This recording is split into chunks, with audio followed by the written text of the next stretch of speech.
Hello and welcome to Your Lettings Journey, the podcast for landlords with property in Enfield and surrounding areas.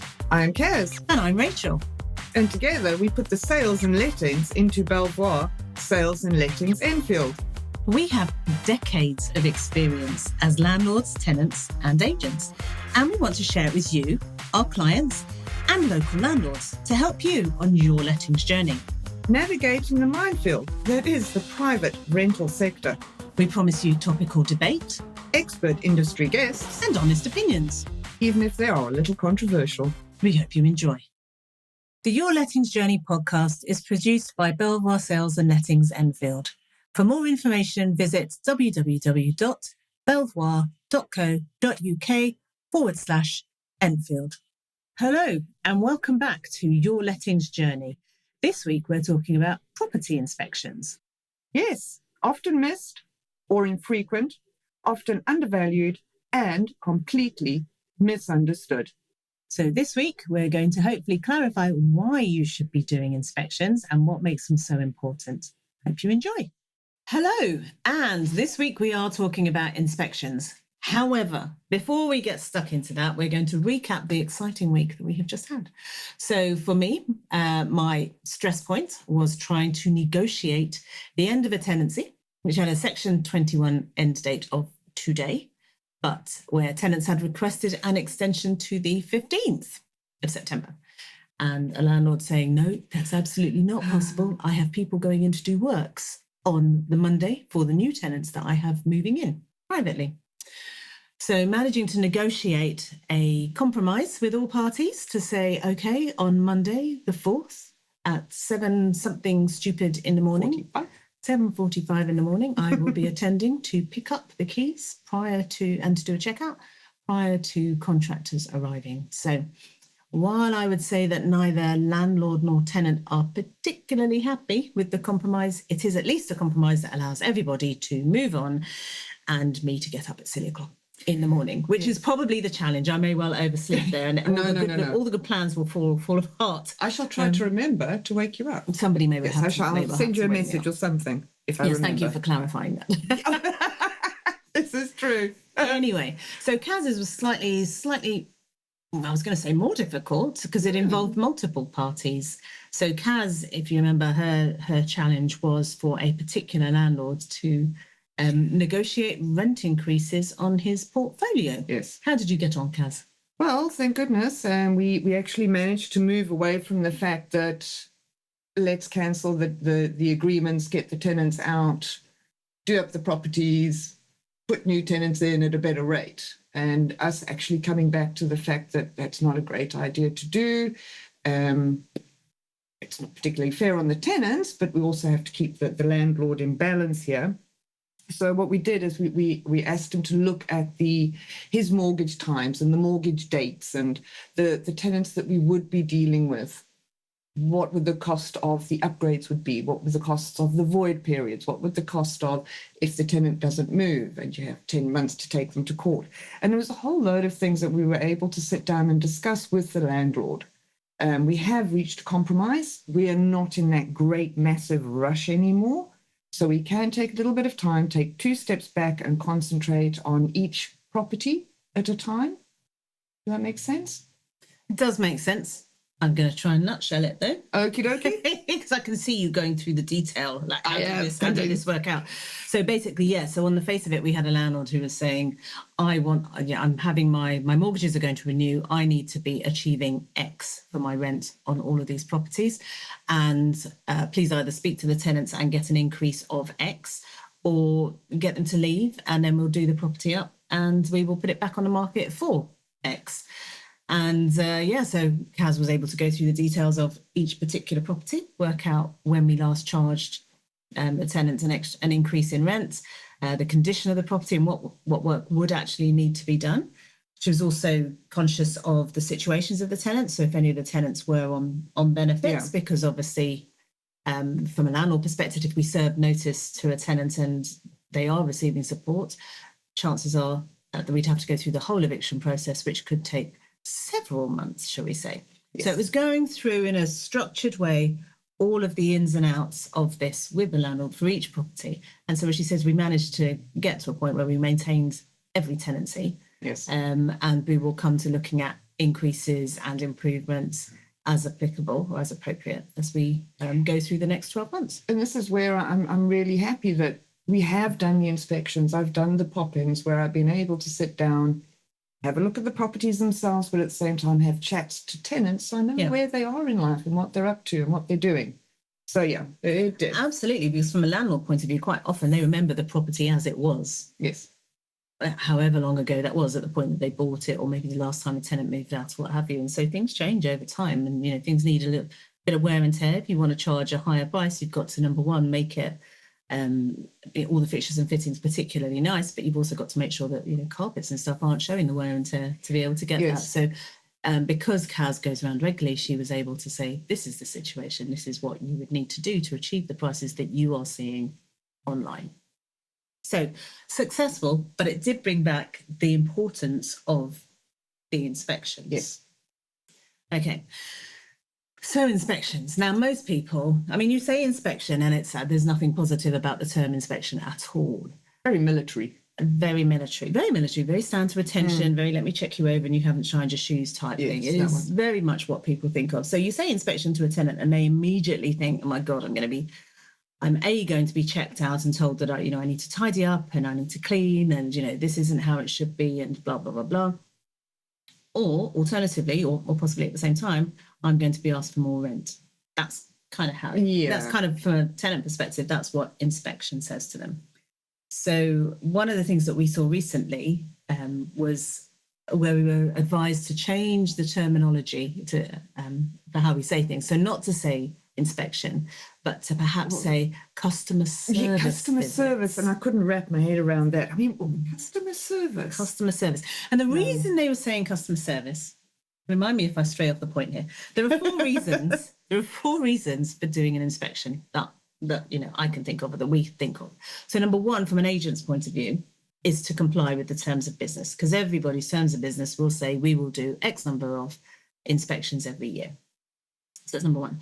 Number 2 is to keep the landlord safe from prosecution, to make sure that the property is up to standard and you're not falling foul of any rules or regulations, etc., etc. Number 2.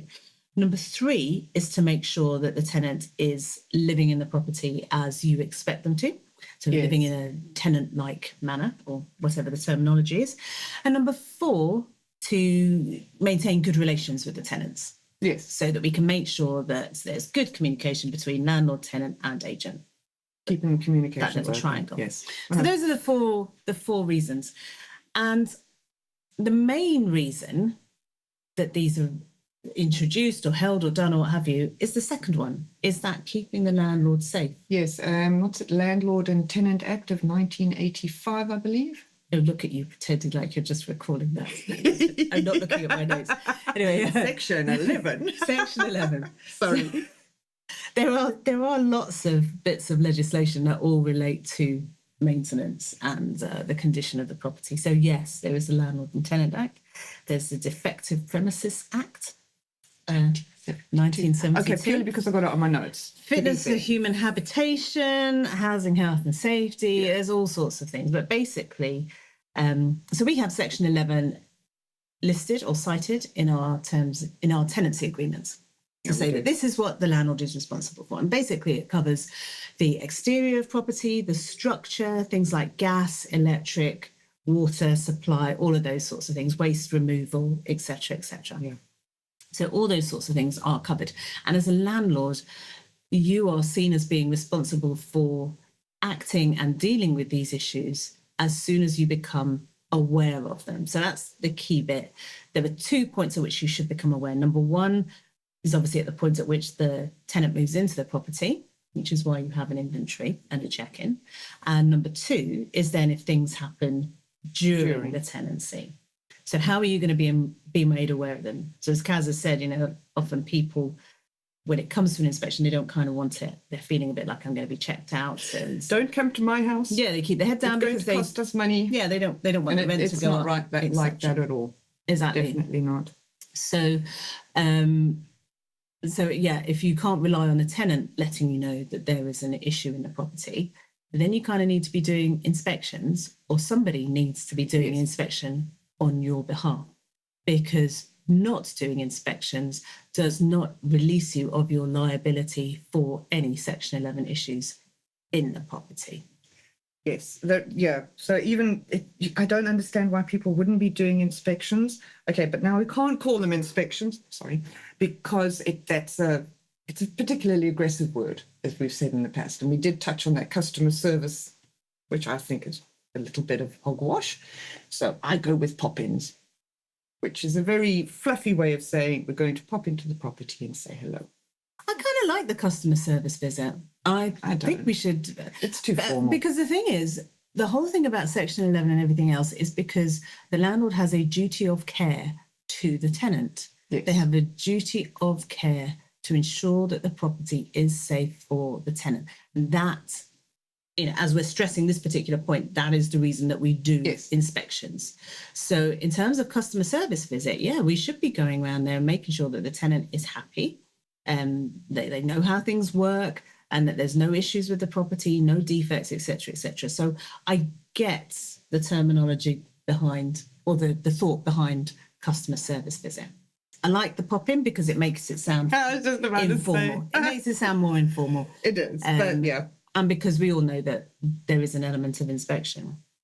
But in terms of ensuring that landlords keep up to speed with what's going on in the property, it's worth remembering that if you don't, it could very likely lead to prosecution. Yes. So you may have a civil claim made against you for not doing repairs, particularly if a local authority actually find and see these repairs being required, which obviously might happen as an inspection by them for a license, let's say, with all the selective and additional licensing that's required.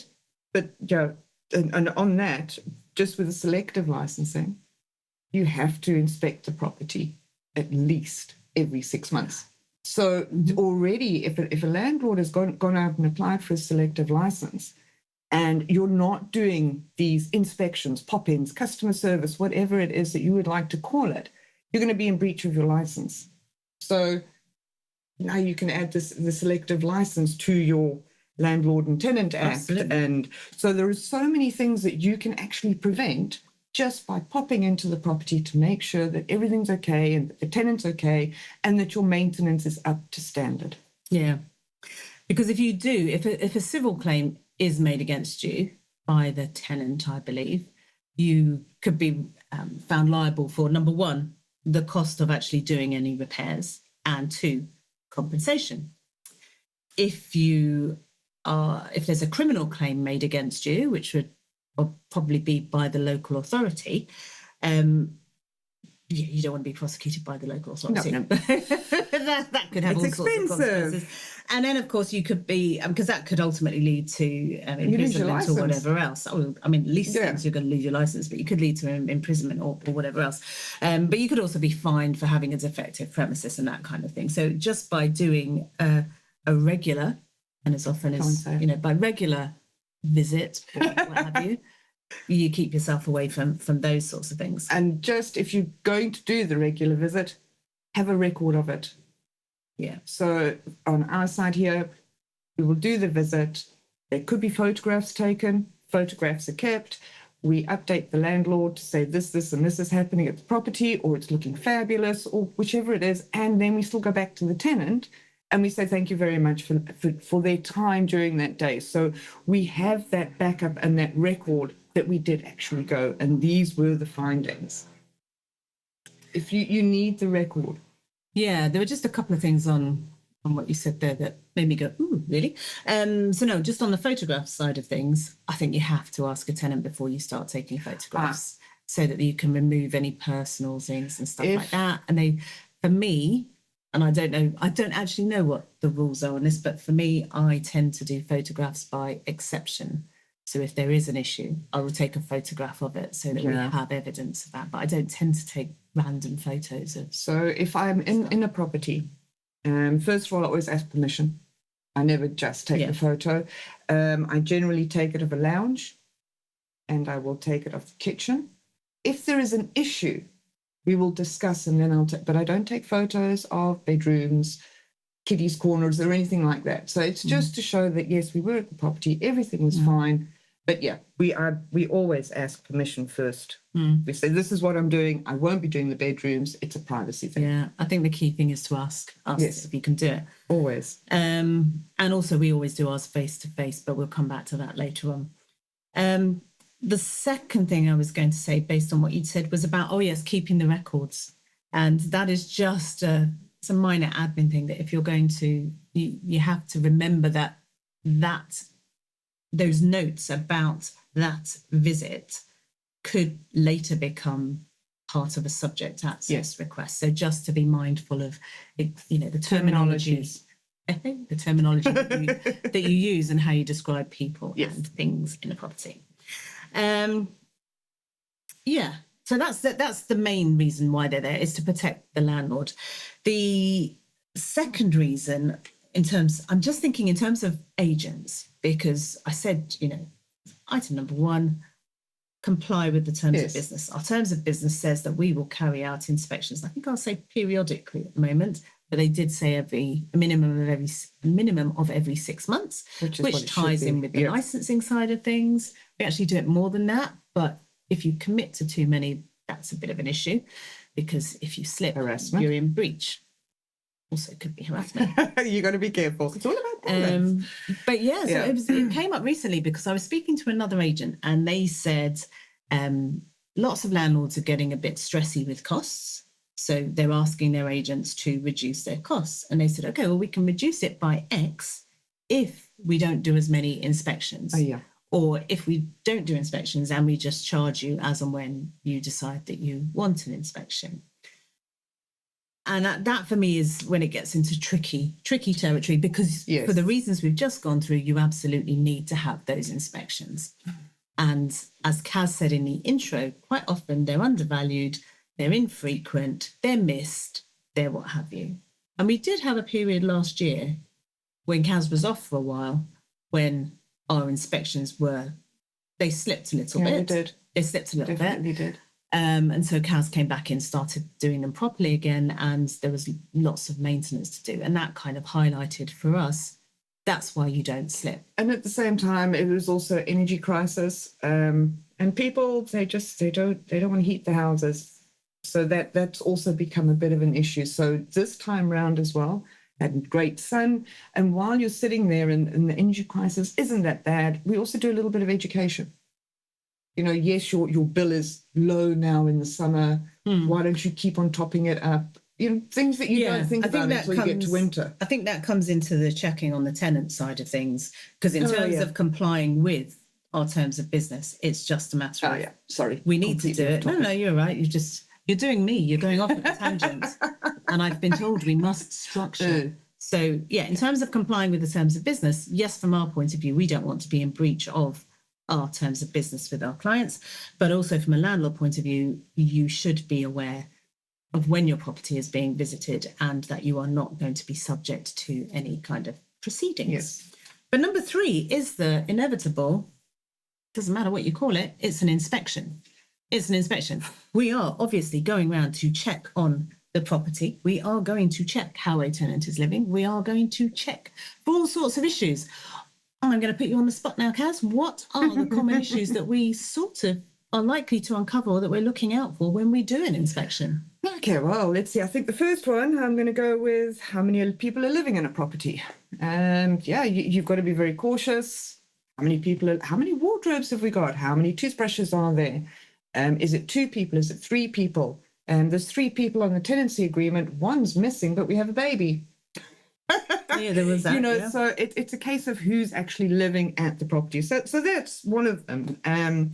The other thing that you're going to be looking for is abuse by the tenant. Are they smoking in the property? Is there malicious damage to the property? Have they burnt the countertop?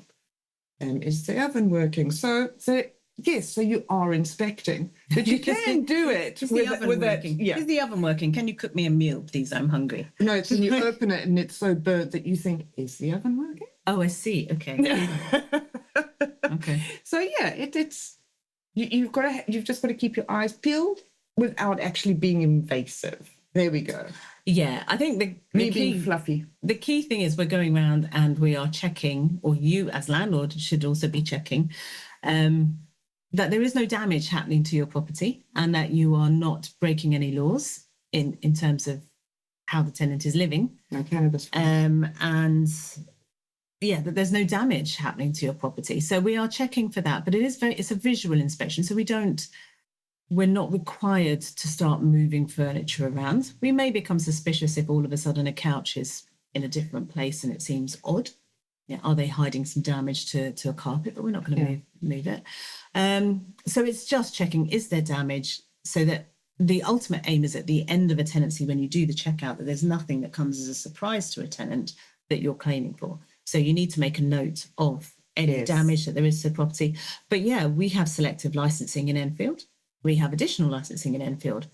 And with the energy crisis, a lot of people started saying or started getting their own lodges, so subletting a room and things like that to help them meet their bills. Well, obviously, that could take you from a selective license, which is for a single person or a single household, to an additional license, which would mean that subletting, you're breaking your already license breached agreement. the tenancy agreement as well. So they're in breach of their tenancy agreement, but you are in trouble potentially with the local authority because you are breaking your license agreement.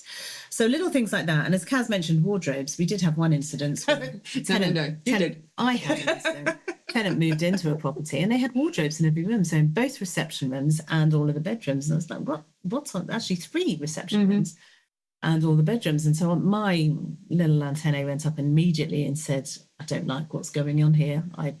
I strongly suspect you're planning on having other people move into this property. I was quite firm with I think this is what you're doing. And if this is what you're doing, you need to stop, because I don't want them to actually move in. I want to nip this in the bud before you have anyone move in. And I think we're a year on now and they're okay. And nobody has moved in. But you put it all in writing. Yeah. You notify them that if this is what you're doing, this is what you're in breach of. So should it actually come out again at any stage where they do actually have people moving in and moving out, and there is additional people living at the property, you've actually forewarned them that you can't do this. And that's where the inspection pop in works. Yeah, I suspect they did actually plan on having one person move in, but it didn't happen. Yeah. And one of the key things for me was we do our first inspection after 4 or 5 weeks. I think that's absolutely the right time to be doing it, because it's before people get set in their ways. Yes. So we're able to sort of nip that one in the bud. We're also looking for criminal activity. Oh, but you've got better stories on criminals than I do. I do. I think if you ask most agents will have experience of something particularly bad. We haven't had the cannabis farm yet. Factory. No, we haven't had it. Look at me like that. We haven't had a cannabis farm or factory yet. I know of quite a few people who have. The one thing that we did have, which again we were able to nip in the bud pretty quickly, was a house of, is it ill repute or disrepute? Is it ill repute? Should we just say brothel? Let's just say house of ill repute. And going round to this property on the first inspection and finding beds in every room and nothing that looked in any way homely. Just nothing. No personal effects. No pictures. No mirrors. Nothing apart from shower gel. One shower gel in the bathroom. No toothbrushes. No nothing. Just beds and I think only one of the beds had a duvet. I can't even remember, but it was all kind of this. Everything about this smells a bit dodgy. It doesn't sit well. And so we were able, fortunately, to get that one addressed pretty quickly with the help of the local constabulary. Yeah. But it's that kind of, you see, I'm scratching now because it makes me so uncomfortable. But that little thing, and in that instance, it was one of those things where you think, well, what is it that I should be looking out for? And that tenant in the 5 weeks had nothing to say to me. He was on time perfectly with rent in advance and also for the next one. No issues whatsoever. And was very happy to arrange in a few days' time for me to come around and do an inspection. No issues, and very polite, but very short, no conversation, etc., etc. And then it turned out that he'd actually contacted a pest controller because he had an issue himself. And it turned out to be our pest controller. So our pest controller was telling us after the event. Did you not notice this? What did you not should tell be me? saying, and that's the other thing, we do sometimes rely on our contractors to come back and go, ooh, there's an issue. We absolutely do. Yeah. And they're very good at that. To be fair, the instance with the beds, the instance with the wardrobes was where a contractor had come back and said, I've been round, I think you need to be careful with this particular property.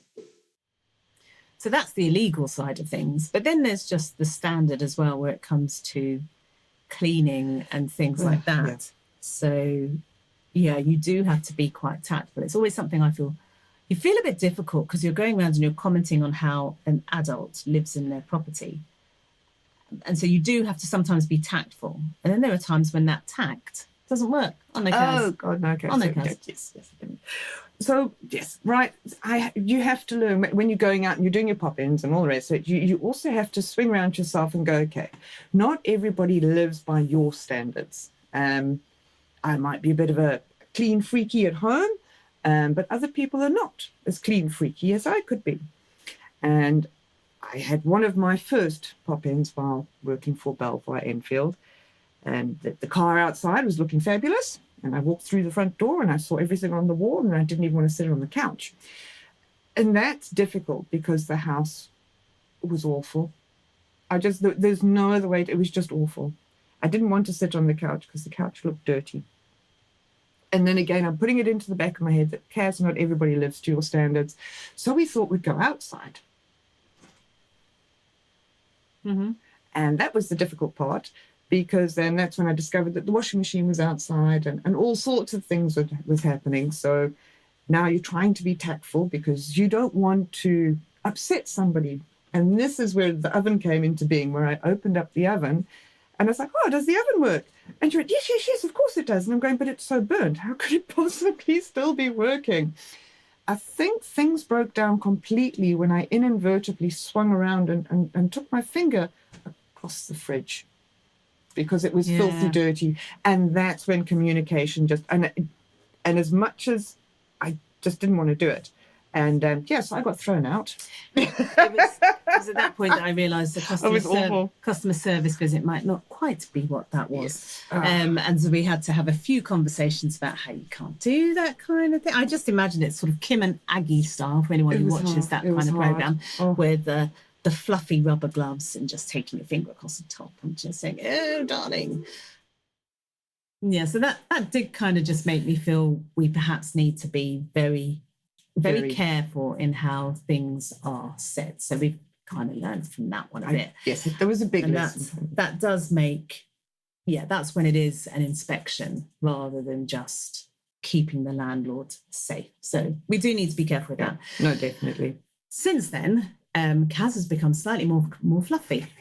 And so we come on to number 4, which is the maintaining of good relations with tenants. And so where Kaz was saying earlier on about knowing that people's situations has changed, or knowing that tenants' situation has changed when dealing with the landlord who wanted the rent increases, part of that was because of those conversations, because one person in particular, since they moved in, their situation had changed and that they're now receiving benefits where we didn't know that originally. Yes. And so being able to say, hey, look, Mr. Landlord, should you decide to serve notice, then this is the reality. This is what's likely to happen coming up in future.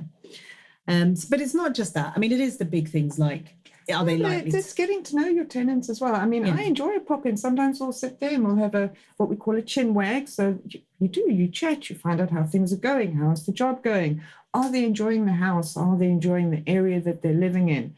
And it's saying hello to Lord Leo, one of my favorite tenants.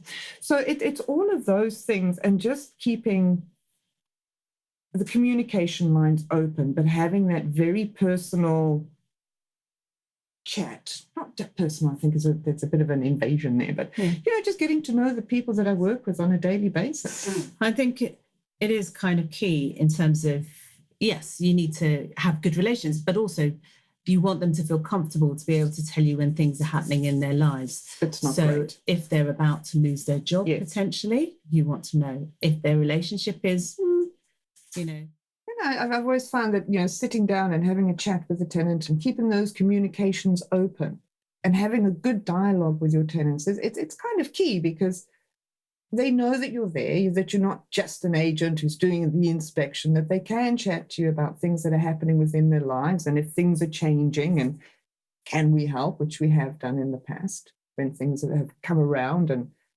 they're in a difficult position. So I do. I like that type of pop-in. Keeping in touch with my tenants on a face-to-face value. On a face-to-face value? Yes. What's a face-to-face value? On a face-to-face basis. But face-to-face. So I think that's one of the interesting things, because we speak to a lot of agents, obviously, and I know a couple of other agents who will just, it's like, we're going to do inspections on this day, and they will send out emails to tenants saying, we're going to be around at 10:15 on Tuesday. We'll let ourselves up with the keys if we're not there. We're going to be around at 11 o'clock on Tuesday.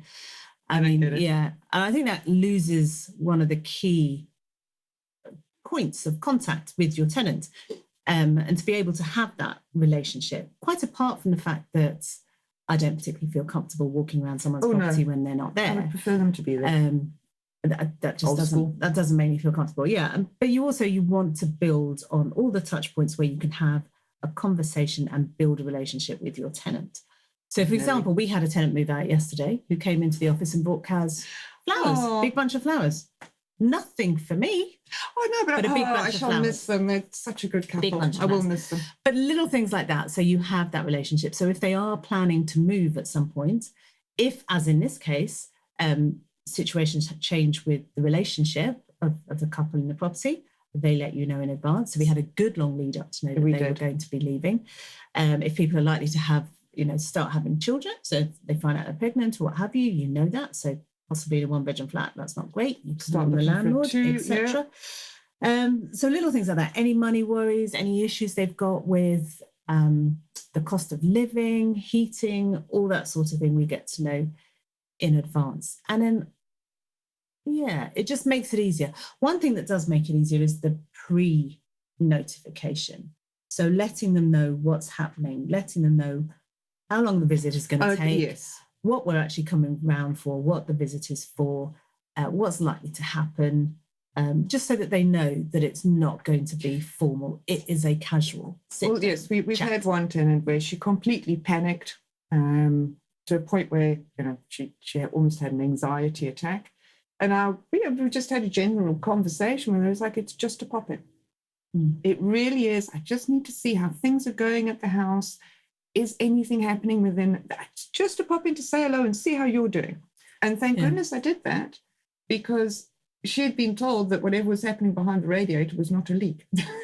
And we actually thought that it was the shower coming through. And in that instance, I actually had to try and calm her down because it wasn't her fault. It's just the house. The house was doing things and she couldn't have prevented it. So I'm very, very thankful that visit happened. Yeah, I think that is one of the things, is because we do try and phone people up and just say, how is everything going? But when you're sitting down with someone, they're more likely to open up and to say, well, actually, there's this. I'm not quite sure about X. So you can ask them, what are the issues you're having? And they're more likely to come up with actual improvements as well. So those are things that maybe a landlord can consider at a later point that aren't actual defects. Yes. But that would either make a good tenant happier or add value to their property and make it more marketable in the future. You don't have to do the carpets now, but you're landlord, you're going to have to look at start budgeting for it for the future, because it's going to come up. It also gives us an opportunity to check things like fire alarms, or smoke alarms rather, and carbon monoxide alarms. Because although we don't actually have to, as agents or landlords, we're supposed to just do it at the beginning, and then it's down to the tenant to make sure that batteries are changed and it's tested on a weekly basis and all that sort of thing. But it gives us a little bit more comfort to do that. And if we see that batteries are missing, we can kind of formally say, you need to put batteries in here. or to make sure that it's not just that it's broken. The one thing I'm thinking, we need to be careful with frequency of it. I think you alluded to this earlier on about being careful that it's not considered harassment. Yes. So where we were talking about agents taking out inspections to reduce costs, I mean, in terms of licensing, the licenses say you have to do it every 6 months, Yes. at least every 6 months. For me, I would always say quarterly is the ideal, but it depends on the tenancy and what you think is going on at that property and how well it's being looked after and the general condition of the property anyway. So condition of tenancy, happiness of tenant, communication with tenant, and how the whole package is sitting together will dictate that. But for me, quarterly is the ideal, somewhere between that and every 5 months. But if you do it too often, so if you think there's something wrong and you end up doing it too often, it could be considered to be harassment, and you don't want to be accused of that. What's either? Enjoying the quiet pleasures of home. What is it called? Quiet enjoyment of the property. There we go. Enjoying quiet pleasures at home. It's probably very different. Just a guess. Anyway. Oops. Sorry. The only time that's different is with HMOs, because I would say with HMOs, you should be going around considerably more often than quarterly. I'd say monthly is probably, well, monthly is what we do for our HMOs, for our houses of multiple occupation. And that's where they're houses of multiple occupation with individual tenants, individual tenancies, rather than a house that's shared by friends. But then you're checking the communal areas. You're not checking I'm not the in the individual bedrooms. rooms. You're checking the communal areas. And we found that really useful in one particular property where you would think that people would report stuff, but they don't. So we would go around to this property and quite regularly find that, well, for I think it was 3 occasions, we found that they'd taken down the smoke alarms. They'd actually disabled the mains wired smoke alarms because an alarm kept going off. Yeah, and that's... and we kept looking into it to find out why, but we would then turn up and think, well, why has nobody said anything about this? So for HMOs, that's the only exception where I would say do those on a monthly basis. But only in the communal areas. In the communal areas. The rooms treat like normal single tenancies. Okay, so that's inspections. So just to summarise quickly. Just I'm going to interject here. Just a quick one. Okay. What happens if the tenant goes, you're not coming in? Oh, good point. Sorry, I completely... Good point. That is something that comes up quite often, or that you hear about quite often if you read landlord forums and that sort of thing. So what happens? Because obviously tenancy agreements will invariably say, and they'll quote another part of Section 11, I cannot remember the clause, I'm not going to look, but they will invariably say that you can go in provided you give X amount of notice and you do it in writing. 24 hours. 24 hours. But if a tenant comes along and says, no, you cannot go in, then you cannot go in. Yeah, I would never ever suggest tenants go, no, don't go in. Oh, look, I've got a set of keys, let myself in. No, you don't let yourself in. You can't do that. And if you are asking a tenant and they just don't come back to you, then for safety's sake, you shouldn't just assume that their lack of response means that, hey, it's okay, yeah, go in with your keys. So no. Very good point. Yes, if they say no, you can't go in, you can't go in. But if it's something critical, if you're not getting any access, you don't know what's going on, it's consistently happening, you can't get repairs done, you can't get your safety checks done, etc., anything that you're getting concerned about, I would suggest contacting the local authority sooner rather than later and saying there is a problem here. I am not able to get into my property, and I'm warning you that. Basically, if somebody comes along at a later date and says my landlord is a bad landlord and they haven't done X, Y, Z, at least the local authority know in advance that, hang on, they've been trying. They've shown us the written records of them trying to get in and they haven't been able to. So thank you, Kaz. That is a very good point. So now to summarise even. Don't cut back on inspections. They are incredibly important. You are leaving yourself vulnerable. They are completely required for legal reasons in terms of any licenses you might have, etc. So although there is no actual legal requirement according to Landlord and Tenant, for you to have an inspection, you do have a requirement to know what is going on in your property and how to do that without having an inspection. Keep records, make sure they're written records, make sure that they are the sort of records you would want to be seen by the tenant as well. And just be aware that there are ambulance chasers out there. So while you might think, oh, you know, I don't have any issues, my tenant's lovely, just imagine what happens if a relationship breaks down and all of a sudden ambulance chaser comes knocking on your door. Cost you a lot of money. Mm-hmm. So that's our summary. Oh, sorry, that's where we are with inspections. Is that a summary? That's not a summary. I'm going to summarise now. It's not a summary. I'm getting tired. We've had all sorts of technical issues. This is now take 3 of some variety. So there are 4 key reasons to be doing inspections. Number 1 is to make sure that your agent stays compliant with the terms of business. Number 2 is to make sure that the landlord is staying safe in terms of legislation and regulations and providing a safe property. Number 3 is to make sure that your tenant is living in the property in a tenant-like manner and not doing any damage or doing things out that would be in breach of tenancy. And number 4 is to maintain good relations with your tenants, because that is key to having a good tenancy. That is, I think, in a nutshell, my summary. Do not cut back on inspections.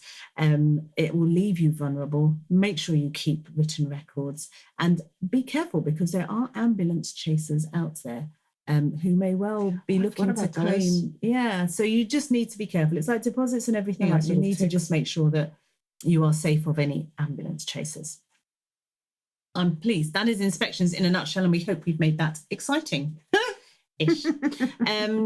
Next week, we're going to be looking at maintenance, because that is obviously one of the key things that comes from inspections.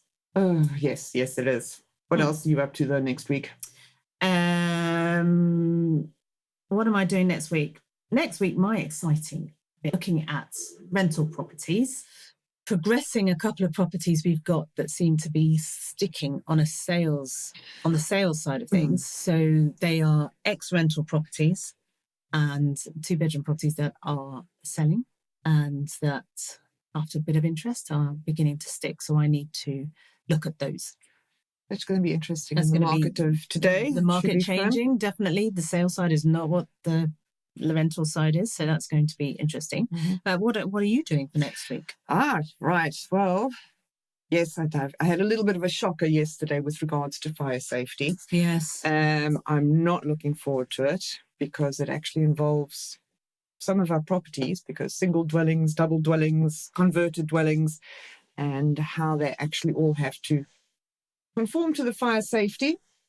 I think it's more that there's a change coming to the fire safety standards. Okay, yes, there's a change coming, yes, and that change is going to impact on, most importantly, properties where you've got converted houses. Thank you. So where it's two or more dwellings within a building, where they share a communal area. Yeah. So where you've got 2 doors inside. So we need to, obviously, being in this part of London and dealing with areas like Palmer's Green and Wood Green, where there are lots of converted properties.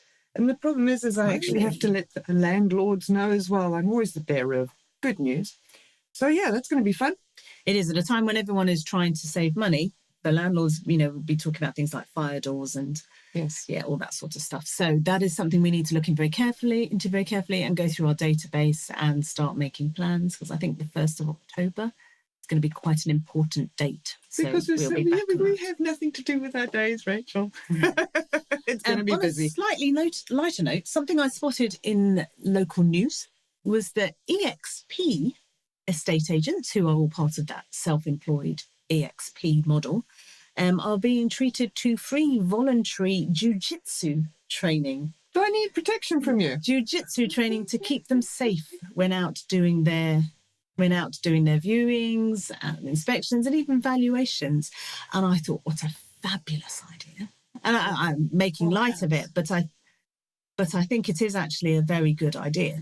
Because sounds like exercise to me, Rachel. It is exercise. I'm keen. It's very important. I mean, just clicking very quickly back to the brothel when I was walking. I said brothel rather than House of Ill Repute. I'm so proud of you. Walking around there with a gentleman and saying to him, I don't believe that this is being used as a family property at all. I suspect I know exactly what this is being used for. And then suddenly thinking, you're actually quite vulnerable, Rachel. And this is not a conversation you should be having with this sort of person inside this property. And Point taken. so we need to make sure that we don't get complacent about our safety. And regardless of all the things that we have in place at the moment, making sure that we are lettings, inspections, negotiator ninjas, and very safe when we go out and about. So don't meet me in a dark alley. Before we get to that. Right. So next week, though, I'm thinking we're going to go and we're going to move on and move forward into maintenance, purely because after inspections, maintenance will follow. Mm-hmm. So I think that that's something that we could discuss. If anybody's got any questions or anything else to that effect, more than welcome to ask. Maintenance is getting quite big. Everybody's feeling the pinch. Tenants don't want to speak about it because the rent goes up. Landlords don't want to do it because it costs them money. So, yeah. Yes, that leads on quite nicely to actually what Kaz will be doing next week to fill her week. What is the one thing that you're particularly looking forward to next week, Kaz? I have to next week find out which properties are going to need fire safety risk assessments, which is going to cost people money. Yes, because there's a change coming up to the fire safety standards, or it's kind of on way. So this has been flagged to us and we need to look into it a bit more. I know the 1st of October is a key date, and I know that the main area of concern for us is our converted properties. Yep. So where a house has been converted into 2 or more flats, those landlords and tenants will be impacted by this. And so it's potentially quite a bit of work for us and an expense for the landlords. So more on that in coming weeks as we find out what's happening. But that will be one that will make Kaz very happy. What are you up to? My stress this week is, of course, that the sales market is very different to the rental market at the moment. So rental very buoyant, sales not so much so. And we have 2 rental properties that I need to focus on next week because they are up for sale and we need to sell them. So selling rental properties in a slightly difficult market is my challenge next week. Also, however, in the news, on the happy front, I'm looking at booking us some training because I noticed... I don't know where this us comes from. I noticed that EXP, the, how would you describe them? They're the self-employed estate agency model. So they are treating all of their agents to voluntary jiu-jitsu training to keep them safe while out in the field and to turn them into negotiating ninjas, I think is how they described it. So I'm thinking, actually, all fun and games aside, from a safety point of view for us in the office, particularly as we are an office full of ladies, that training, self-defense training, is possibly not such a bad idea. I'm going to take the 5th on that one because it sounds like exercise. Yes. We will discuss this further off camera, I do believe. Yes. So look back, you'll come back and see us being super. Anyway, thank you very much for listening. Thank you. Have a fabulous week and we will see you next time. Bye-bye. Before you go, don't forget to hit the subscribe button. And we'd really appreciate your support. So if you can leave us a review or share with your friends, that'd be great. We'd also love to hear from you if you've got any ideas for topics that you'd like us to discuss. Please send us an email to yourlettingsjourney@gmail.com. Thanks for listening.